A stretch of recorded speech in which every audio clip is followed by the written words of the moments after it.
우리 한번 같이 하겠습니다. 요나의 표적밖에 없다. 요나의 표적밖에 없다. 오늘 본문에 보면 유대인 몇 사람들이 예수님 앞에 찾아와서 표적을 구하고 있습니다. 뭘 구해요? 표적을 구하고 있습니다. 이때 우리 예수님께서 표적을 구하고 있는 바리새인 몇 사람들에게 이렇게 말씀하시고 계셨습니다. 39절을 같이 읽어보겠습니다. 시작.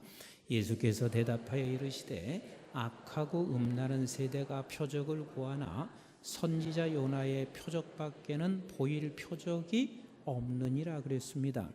주님이 말씀하시는 것이 나는 더 이상 표적이 없다. 내가 보여줄 표적은 요나의 표적밖에 없다. 같이 합시다. 요나의 표적밖에 없다. 그럼 요나의 표적이 뭐예요? 요나의 표적이 뭐예요? 여러분 다 아실 거예요. 요나의 표적 그러면 우리가 예수 그리스도께서 십자가에 죽으시고 3일 만에 다시 부활하시는 이 표적, 이것으로만 우리가 그렇게 알고 있습니다. 틀린 말이 아닙니다. 예수 그리스도께서 우리의 죄를 대신하여 십자가에 달려 죽으시고 3일 만에 부활하신 것 맞습니다. 이게 요나의 표적입니다. 그런데 단순히 예수님이 우리 죄를 위하여 십자가에 죽으시고 3일 만에 부활하신 것 이렇게만 우리가 생각할 수가 있습니다. 그런데 이 요나의 표적밖에 내가 없다, 요나의 표적밖에 보일 게 없다 하는 이 말씀 속에는 그보다 더 깊은 뜻이 담겨져 있습니다. 그 깊은 뜻이 무엇이냐면 예수 그리스도께서 요나의 표적을 보여주시는, 즉 십자가에 죽으시고 부활하시는 것은 누구의 뜻이지요? 누구의 뜻이죠? 그렇습니다. 하나님께서 예수 그리스도에게 말씀하시고 보내주신 그 뜻이란 말이에요. 그래서 내가 요나의 표적밖에 보여줄 게 없다, 나는 요나의 표적밖에 없다 하는 이 말씀은 십자가에 내가 달려 죽는 거 맞아요. 그러나 주님이 정말 하시고 싶어 하는 것은 이 일이 내 생각이 아니고 내가 원하는 게 아니고 하나님의 뜻으로 이 일을 행하고 있다. 즉 요나의 표적밖에 나는 보여줄 게 없다 하는 이 말씀은 나는 하나님 뜻 외에는 다른 표적이 없다 그 말이에요. 하나님 뜻 외에는 다른 표적이 없어요. 그래서 요한복음 6장 38절로 40절 우리 한번 같이 읽어볼까요? 시작. 내가 하늘에서 내려온 것은 내 뜻을 행하려 함이 아니요 나를 보내신 이의 뜻을 행하려 함이니라. 나를 보내신 이의 뜻은 내게 주신 자 중에 내가 하나라도 잃어버리지 아니하고 마지막 날에 다시 살리는 이것이니라. 내 아버지의 뜻은 아들을 보고 믿는 자마다 영생을 얻는 이것이니 마지막 날에 내가 이를 다시 살리라 그랬습니다. 그래서 요나도 마찬가지요. 하나님께서 요나를 어디로 가기를 원하셨어요? 니느웨로 가기를 원했습니다. 그런데 니느웨로 가기를 원했지만 요나는 자기 자신의 생각으로는 갈 수가 없어요. 왜? 아수르의 수도인 니느웨는 원수의 나라인데 내가 거기에 왜 가? 그리고 우리 하나님께서 반드시 내가 가서 외치게 되면 저들은 하나님의 멸망으로부터 반드시 벗어나게 되고 구원을 받게 되는데 저 원수의 나라, 원수들 망하는 게 내가 원하는 것인데 그게 내 뜻인데 하나님이 뜻하시는 것은 니느웨로 가라는 거예요. 그런데 자기가 가기 싫어서 어디로 갔어요? 다시스로 갔습니다. 다시스로 갔습니다. 그러니까 요나도 자기의 뜻은 다시스로 가는 것이고 하나님의 뜻은 니느웨로 가는 것이었듯이 우리 예수님께서 십자가 지시는 게 쉬워요? 어려운 일이에요? 참 어려운 일입니다. 가능하면 이 십자가를 지기를 원치 아니하는 것은 예수님도 마찬가지고 누구나 다 이 십자가의 길이 결코 쉽지 않은 일이지만 우리 주님께서는 오직 나는 요나의 표적밖에 없다. 이 말은 나는 이 운명 자체가, 내 운명이 내 뜻을 행하고 내 뜻을 추구하고 사는 것이 아니라 오직 하나님의 뜻을 선택하는 것이 내 운명이다. 이게 바로 나는 요나의 표적밖에 없다라는 뜻이에요. 같이 합시다. 나는 요나의 표적밖에 없다.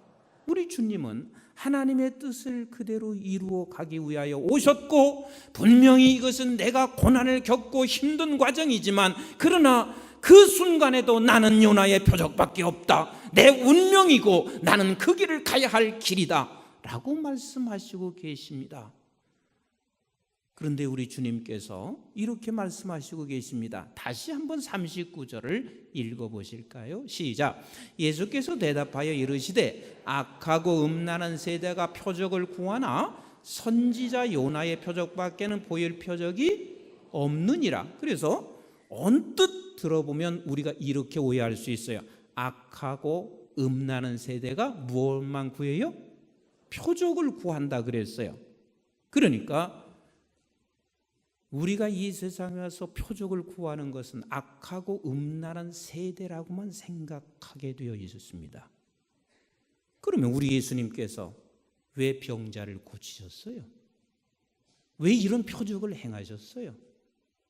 악하고 음란한 세대들이 구하는 표적인데 왜 예수님 병자 고쳤어요? 내가 먹는 문제에 대한 세상의 문제에 표적을 구한다면 왜 예수님께서 오병이어의 표적을 보여주셨어요? 언뜻 들어보면 우리가 이렇게 생각할 수 있잖아요. 그래, 음란한 세대, 악한 세대는 세상의 표적을 구하는 것, 그래서 그것은 구해서는 안 된다고 생각하지만 아니에요. 우리는 질병 있는 환자들이 있으면 하나님 앞에 표적을 구해야 돼요. 이게 악하고 음란한 게 아니란 말이에요. 우리가 사업에 어려운 문제가 있으면 우리 하나님 앞에 아버지 표적 좀 주세요 라고 구할 수 있어요. 예수님도 그렇게 하셨단 말이에요. 그 모든 표적을 보여주셨단 말이에요. 그런데 여기서 악하고 음란한 세대가 표적을 구한다 하는 이 말의 뜻이 무슨 소리냐면 자기 기준으로 모든 표적을 구하는 것은 같이 합시다. 악하고 음란한 세대다. 그래서 바리새인들이 메시아에 대한 대망을 가지고 있는데 이 메시아에 대한 대망이 다 자기 기준이었습니다. 그래서 자기 기준인 유대인들, 바리새인들은 예수 그리스도께서 이 세상에 힘 가지고 이스라엘에게 힘을 줘서 로마를 물리치고 이 세상을 겁내게 만들어야 하는데 이 메시아 되시는 그 대망은 저들은 그리 생각하고 있는데, 자기는 그리 생각하고 있는데 우리 예수님은 이 세상에 오셔서 죽으신다는 거예요. 십자가에 죽으신다는 거예요.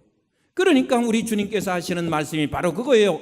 자기 생각으로 표적을 구하는 것은 악하고 음란한 세대다. 그래서 우리는 날마다 구해야 할 것이 뭐냐면 하나님의 뜻을 구하면서 살아가야 한다. 그래서 제가 여러분들에게 이런 말씀을 드린 적이 몇 주 전에 있었습니다. 우리가 선악을 알기를 원하셨다, 모르셨다? 선악을 아는 걸 원한다, 모르신다? 선악을 알기를 원치 아니하셨어요. 다시 한번 또 읽어보세요. 창세기 2장 17절 시작. 선악을 알게 하는 나무의 열매는 먹지 말라. 내가 먹는 날에는 반드시 죽으리라. 반드시 죽으리라. 너 선악을 알기를 내가 원치 않아. 왜? 오직 선하신 분은 한 분이셔. 자, 우리 한번 마태복음 19장 16절 17절 시작. 어떤 사람이 주께 와서 이르시되 선생님이여 내가 무슨 선한 일을 하여야 영생을 얻으리까? 예수께서 이르시되 어찌하여 선한 일을 내게 묻느냐? 선한 이는 오직 이게 이해가 되지 않잖아요. 예수님도 선하신데 왜 선한 이는 오직 한 분인 하나님이라고 말씀하셨을까? 이 말씀을 이렇게 하신 그 이유가 뭐냐면 오직 주님께서도 이 땅에 오셔서 누구의 뜻을 이루기 위하여 오신 거예요.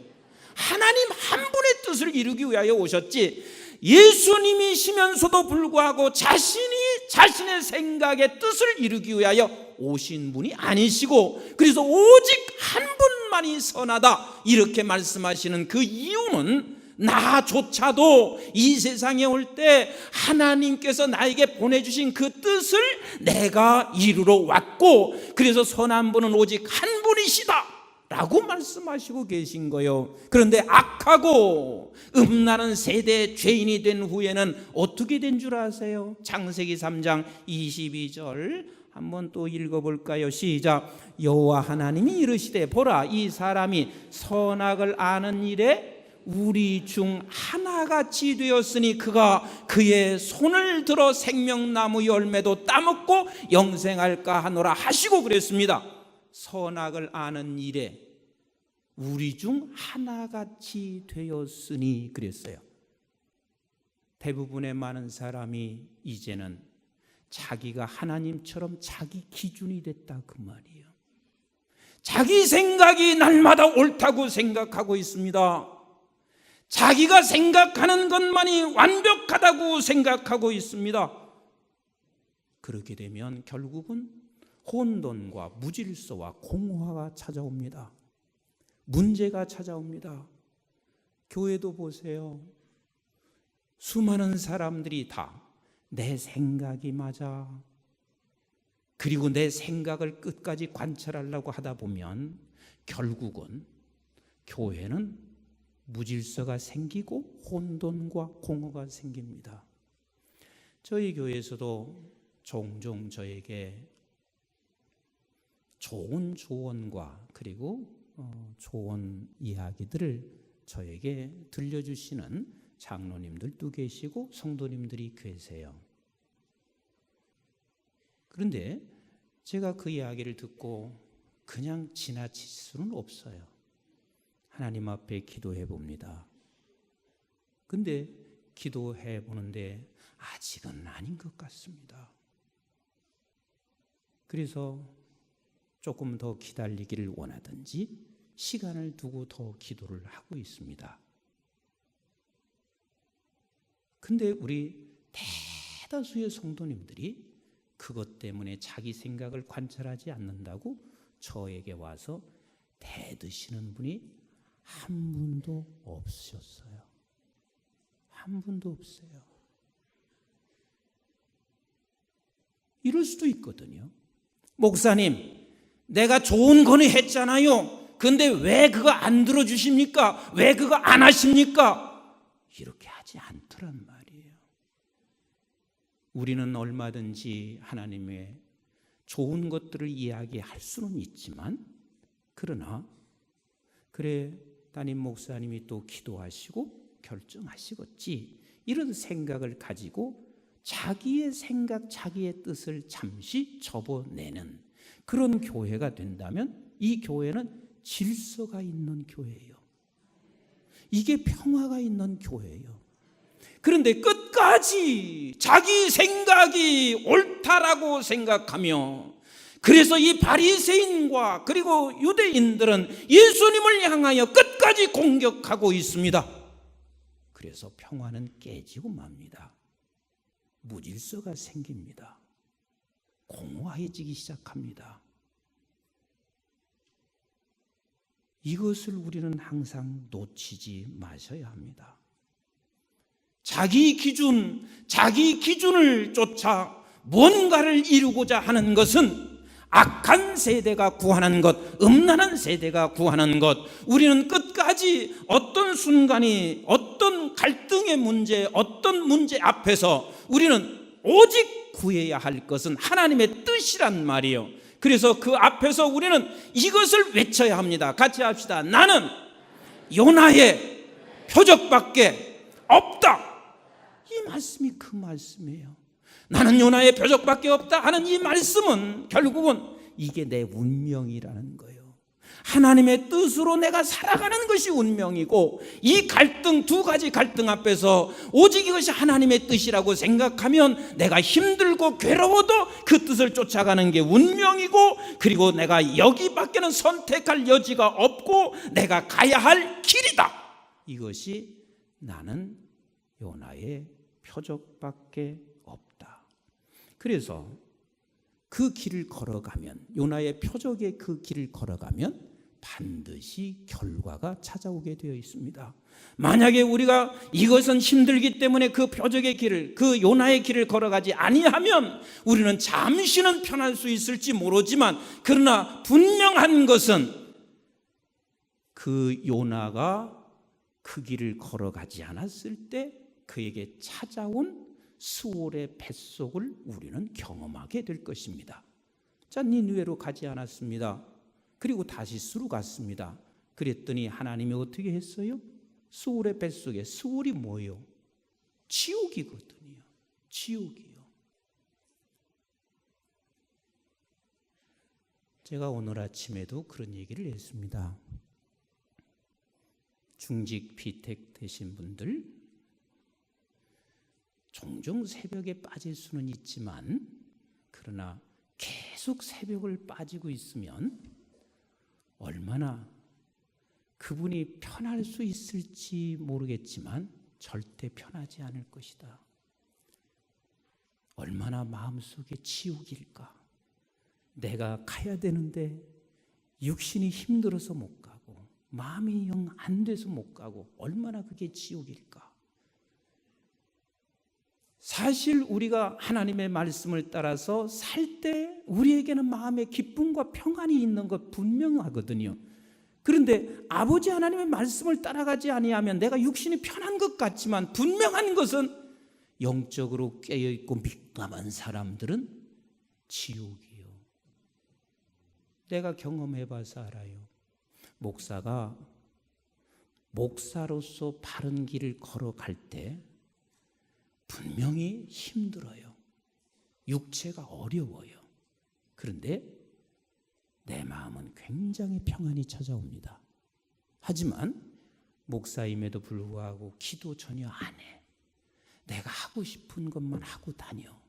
그러면 육체는 편한 것 같지만 내 안에서 지옥을 늘 경험합니다. 늘 마음이 불안합니다. 언제나 그렇습니다. 그런데 그것이 오래 지속되면 이것이 내가 화인돼서 이제는 그 감정과 그 마음조차도 사라질 수가 있습니다. 우리는 끝까지 우리의 하나님의 말씀을 따라 살아가는 것, 나는 요나의 표적밖에 없다라고 하며 이 운명을 선택하고 가는 사람에게는 물론 우리에게 힘든 상황인 것 같지만, 그러나 그것이 곧 우리에게 평안과 기쁨이라는 사실을 여러분들도 수없이 경험하시고 계실 것입니다. 요나가 결국은 수월의 뱃속에 있다가 나와 하나님이 원하시는 니느웨로 갔습니다. 그랬더니 어떤 결과가 초래했는지 한번 보세요. 요나서 3장 1절부터 같이 한번 읽어봅니다. 시작. 여호와의 말씀이 두 번째로 요나에게 임하니라. 이르시되, 자, 몇 번째로 임했어요? 두 번째로 임했어요. 그러니까 하나님은 끝까지 우리에게 말씀하세요. 내가 딴 길로 가려고 할 때마다 늘 말씀하세요. 오늘 또 주일 예배 내가 안 드리고 좋은 이 날씨 가을 단풍 구경하러 가려고 할 때 하나님께서는 우리에게 말씀하시고, 말씀하실 때마다 우리는 이렇게 선포해야 되거든요. 나는 요나의 표적밖에 없다. 이게 내 운명이다. 이것이 내가 선택할 길이다 하고 교회로 와야 하는데, 안 오면 단풍 구경 갔는데도 계속 말씀하는 거예요. 단풍이 하도 좋다고, 야, 단풍 좋다 하는데도 거기서도 하나님은 말씀하시는 거예요. 두 번, 세 번, 네 번 끝까지 말씀하시는 우리 하나님이세요. 언제까지? 나는 요나의 표적밖에 없다 하고 돌아올 때까지 말이요. 하나님 말씀하신단 말이에요. 자, 계속 읽어보겠습니다. 시작. 일어나 저 큰 성읍 니느웨로 가서 내가 네게 명한 바를 그들에게 선포하라 하신지라.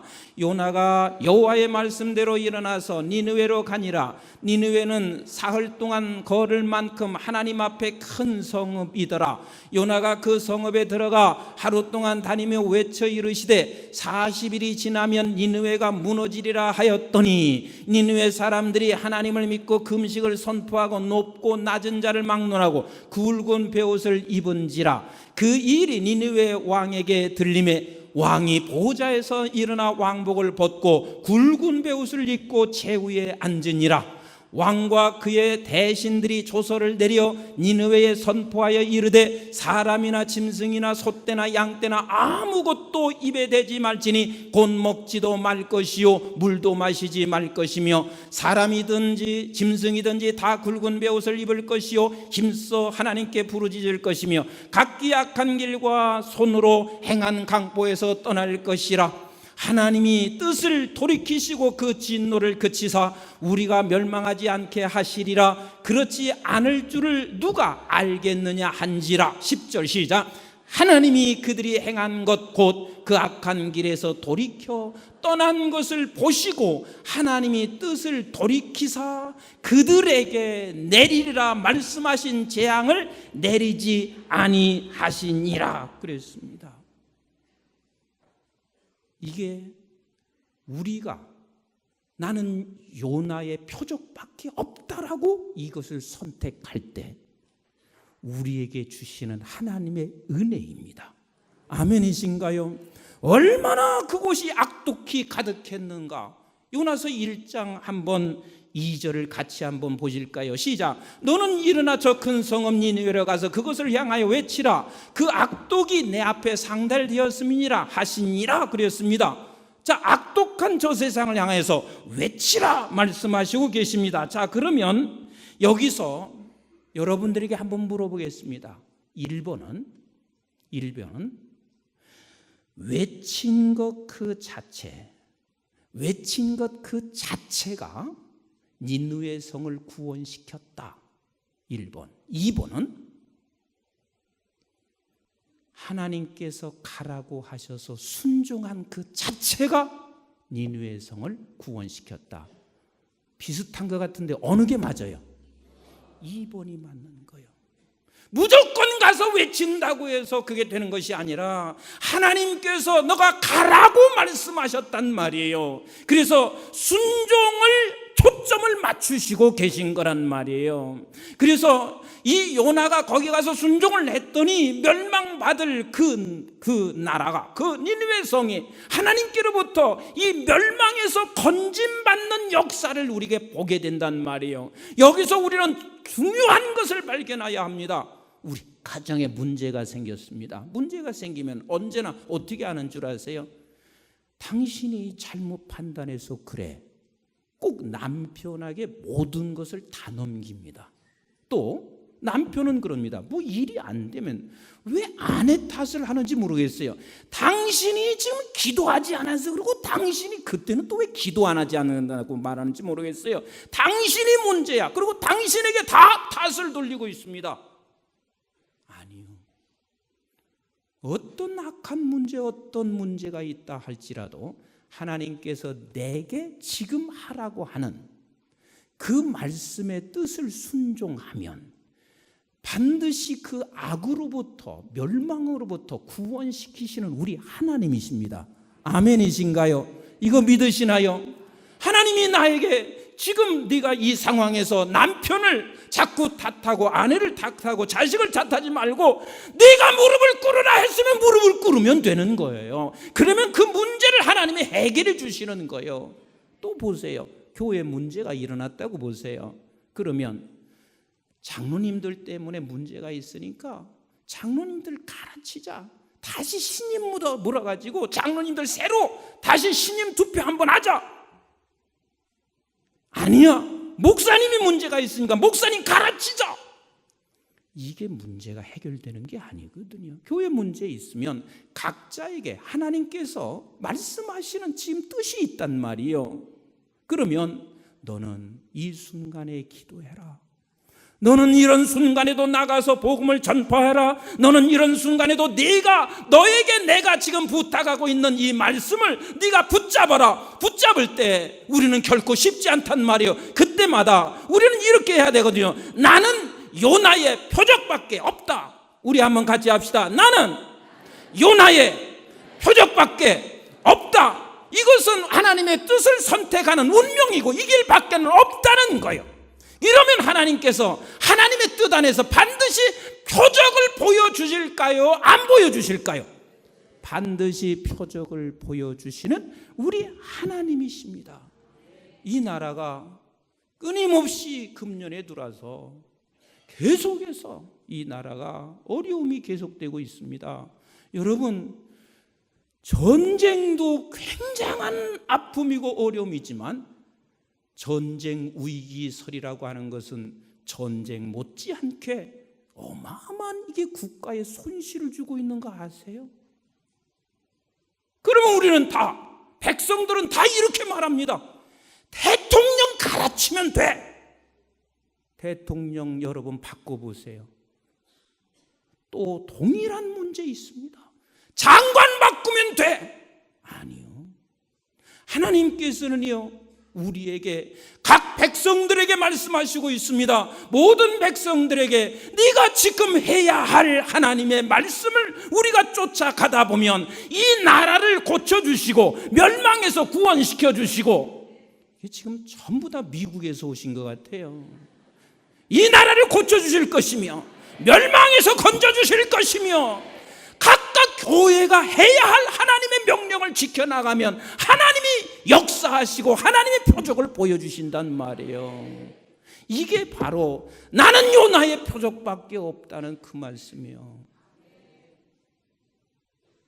자, 오늘 또 몇 시에 우리가 나가서 복음 전파한다고 그랬어요?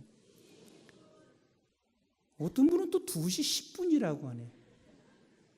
2시 20분. 나도 왜 이렇게 정했는지 난 모르겠어요. 나 보고만 받은 2시 20분에 어디서 나가서 복음 전파해요?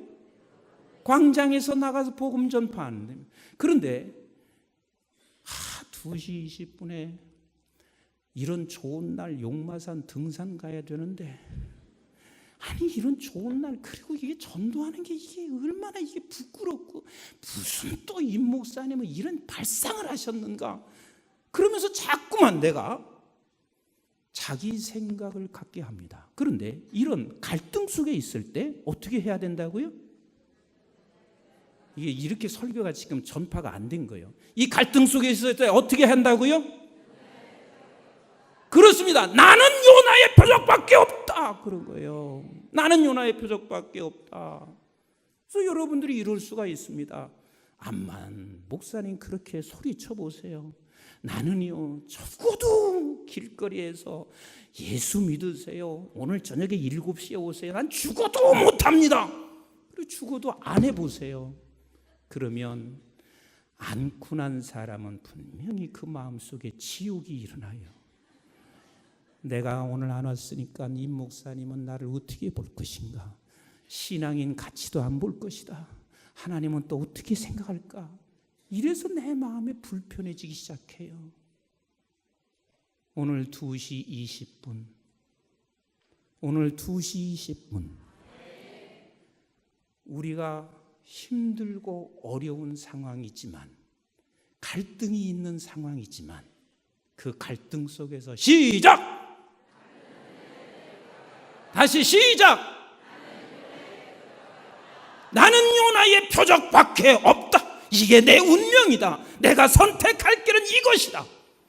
다리가 불편하시고 어려우신 분들은 그 시간에 본당에 들으셔서 합심해서 기도하시면 되잖아요.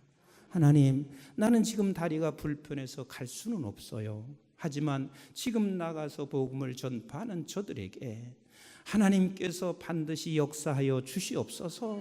그런데 이것이 아무것도 아닌 것 같지만 하나님은 이것을 통하여 이 민족을 멸망에서 건져낼 수 있다는 사실을, 어떤 결과를 하나님이 주실지 우리는 알지 못하지만 하나님이 반드시 표적을 주실 것입니다.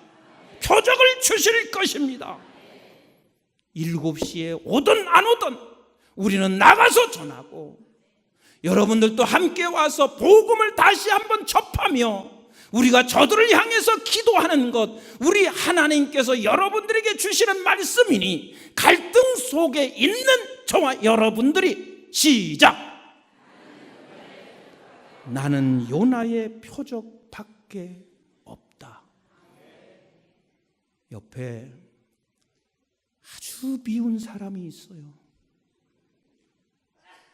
오늘 해필이면 왜 내 미운 사람이 옆에 와서 앉아 있는지 몰라.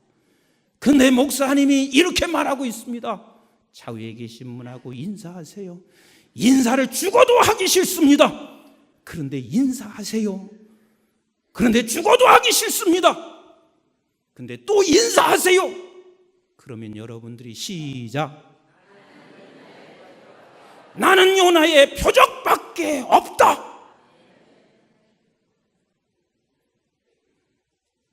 우리가 지금 2부, 3부가 시간대가 아주 묘연해가지고요, 점심 식사 보통 일이 아니에요.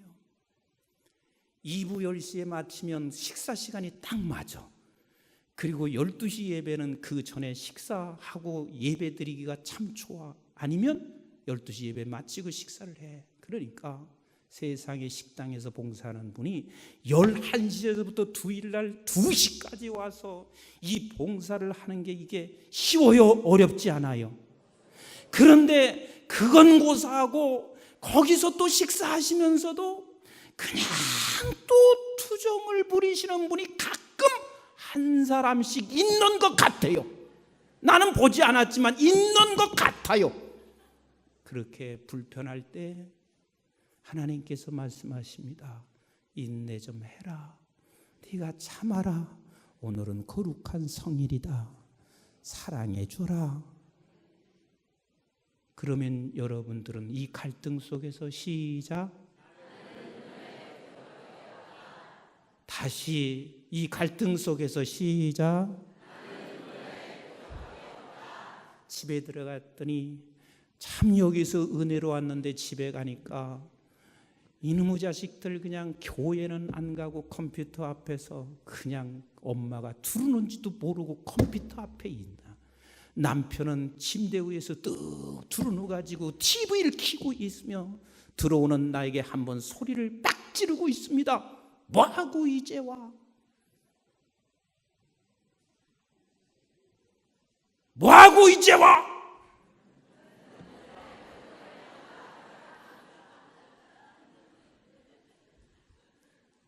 그럴 때 하나님이 우리에게 이렇게 말합니다.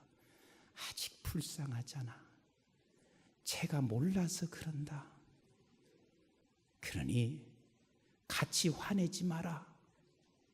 이렇게 하나님이 내게 말씀하실 때 우리는 그 갈등 앞에 서 있습니다. 시작! 나는 요나의 표적밖에 없다. 우리 주님이 그 말씀을 하시고 계십니다. 사랑하는 성도 여러분, 이것을 늘 우리도 함께 주님과 같이 선포하시면서 요나의 표적을 통하여 하나님의 나라가 반드시 이루어지고 멸망받을 이 나라, 멸망받을 수많은 세계 속에서 저와 여러분들을 순종으로 인하여 하나님의 역사가 일어나기는 표적을 보시기를 주님의 이름으로 축복합니다. 기도하겠습니다.